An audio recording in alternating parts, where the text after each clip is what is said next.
All right. Good morning. Welcome back here to Trader Minute. Great to have you aboard.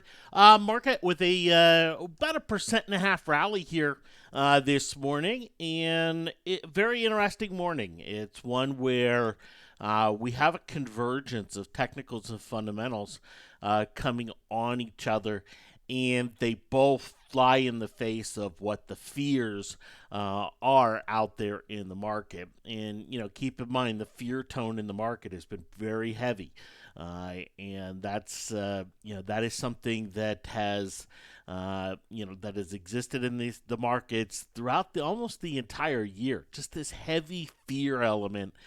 We've seen it with the sentiment data, where markets are at new highs and the sentiment's super bearish, and there's a lot of elements of that in the market right now.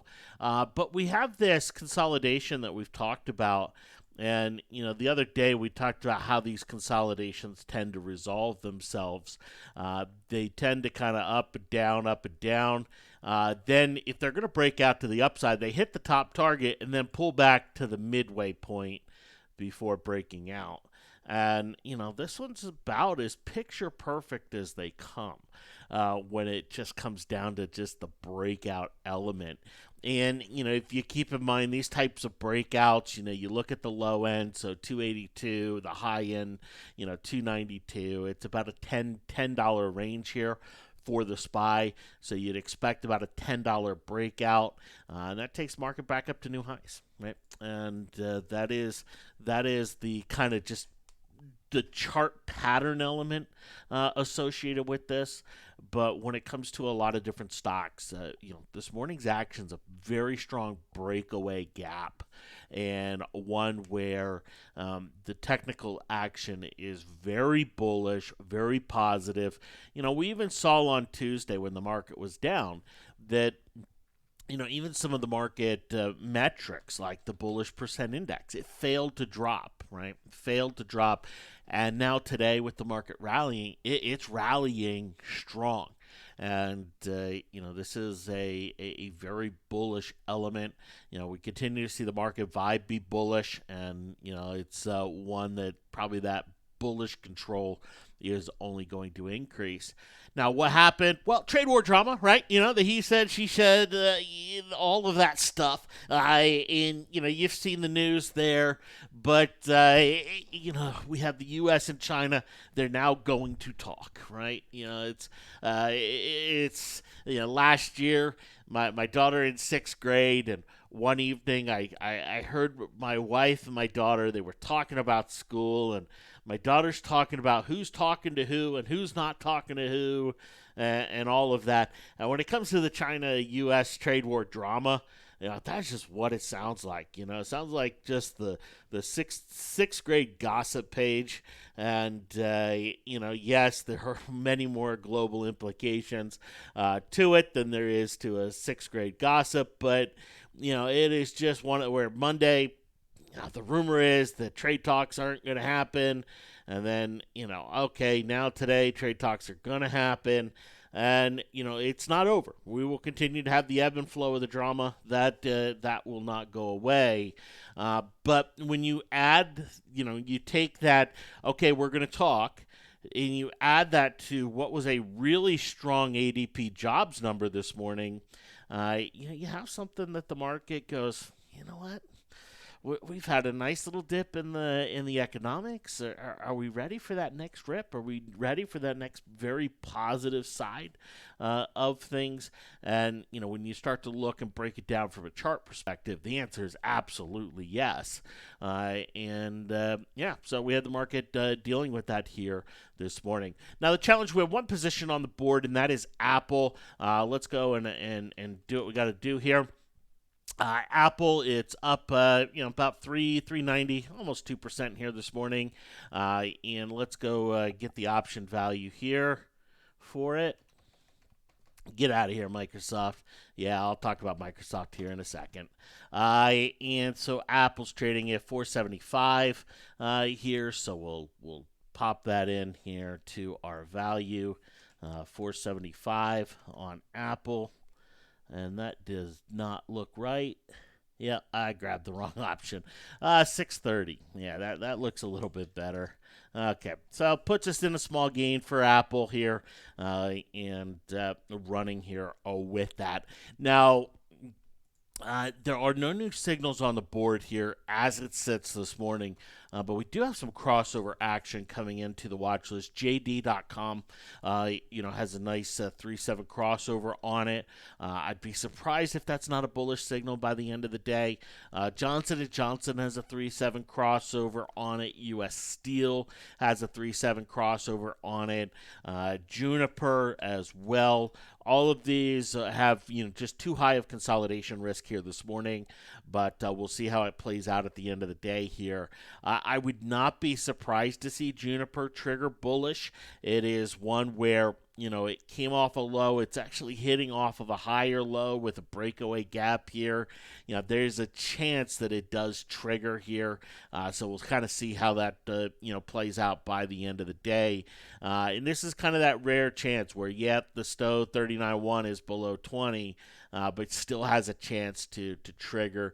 We don't see that very often, but we do have that potential when it comes to Juniper here. So, we have very bullish technicals colliding with some fundamental positives here this morning, and really helping to boost the market on higher. XLF financials. We talked about these yesterday, and just how bullishly set up they were with this kind of pullback that we saw Monday. That they weren't able to go set a new low, and then kind of breaking above Monday's highs yesterday, and then getting the nice little surge on them here this morning. Nowhere close to a trigger on Bank of America, JP Morgan here just yet. But, if you look at the banks, it's similar to a lot of stuff. We've had this kind of caught in the muck and the mire here for the entire month of August after just a slog in July, right? And now we get this breakaway gap action, coming into play. And you say, well, breakaway gap, what does that mean? Well, breakaway gaps, they happen differently. They don't always look the same. The breakaway gaps that are happening here today are very similar to the breakaway gaps that we saw in early June. Now, in early June, things were trending on down and got this breakaway gap action, where here now we see more flat consolidation chop getting the breakaway gap action. What's the difference between the two? What are the implications? Well, the implications are the same. The implications are strongly bullish, and it doesn't mean that you go out and you buy it and it's gonna pay off for you the next hour or two or even tomorrow, but over the course of the next several weeks, path of least resistance is higher. Right, it's not only higher, but the odds are fantastic in your favor there. Now, a breakaway gap consists of something that happens in the market, both fundamentally and technically. Right, you want to see a lot of market components, happening. You want to see some sort of catalyst coming in, and some sort of catalyst that changes the mindset of in this case, the Bears. And we saw that in June, right? We're seeing that happen right here, right now. And, we're seeing it happen, pretty much across the board in a very bullish fashion, very bullish manner. And, so breakaway gaps, here across the board for the market. So market vibe bullish, strong jobs report. China and the U.S., they're going to talk again, and a lot of breakaway gaps out there. I know the back of, traders' minds is, oh no, where's the next chop? Where's the next chop? And yeah, we're not going to be immune from any chop, right? There will still be some down and some up here, but it's one where the path of least resistance, the odds are very strong in the favor of higher as we go forward. Yep, it's September. Markets typically don't rally in September, so they say. But if we come in and we take a look at the seasonality, right? And take a look at, okay, it does that September fear, does it really translate? Is that rational? Well, here over the last 10 years, or excuse me, over the last 5 years, September has averaged a gain of 0.1%, and it's been higher 80% of the time. 4 out of the last 5 years. Okay, that's nice. What about longer? Let's go 10 years. September, average gain 0.7, up 70% of the time. Better month than August, better month than October, right? So there's a lot of fears about September out there, but when we look at the seasonality, right, we start to go back 17 years. It's one of the stronger months. It's not April, it's not December, but it is one of the stronger months that we've seen. And if we go back 20 years, the data is not going to look nearly as good. Why?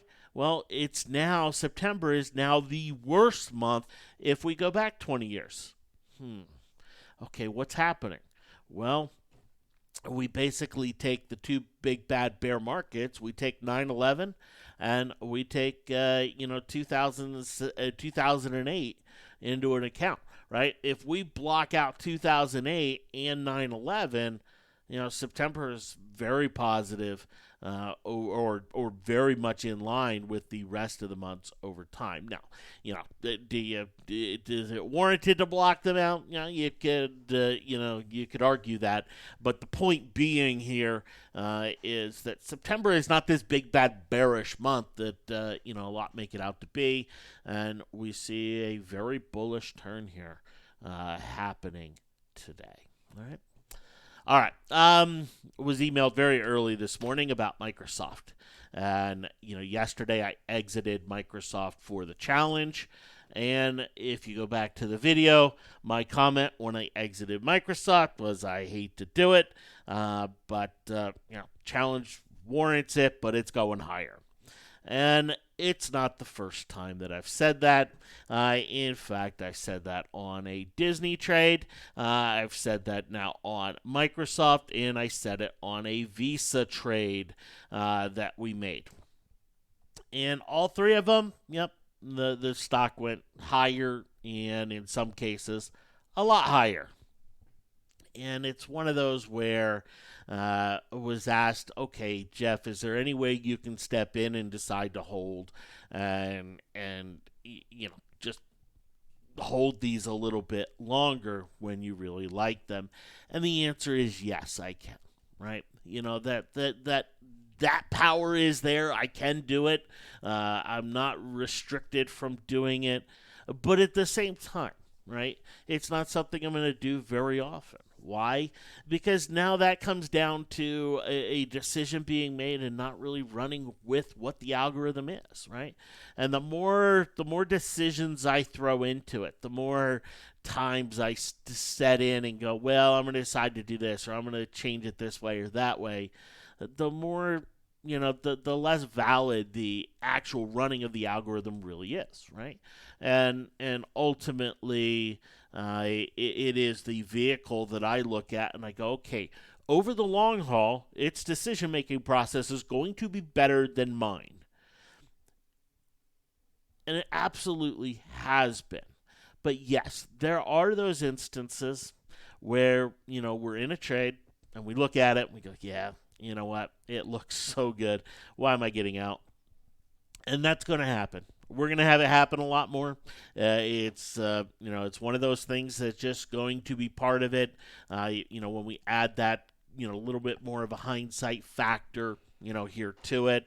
And, I wish I could take that out of it, but I simply can't. But I will continue to comment, my opinion there on it, right? And, personally, I do have a little bit of Microsoft, but, it's one of those where for the challenge, unfortunately, I don't, and it's closed, and, I've moved on from the trade. Okay. great. It would have been nice to see Microsoft re-trigger like Apple did yesterday, but unfortunately, didn't get that action. Okay, but bottom line, just ran it with the algorithm. We'll continue to do that. The times you see me step in and say, well, I'm going to do something different than what the algorithm suggests, it normally are going to be times like what we saw with, Valero, where something really dramatic changed in the market.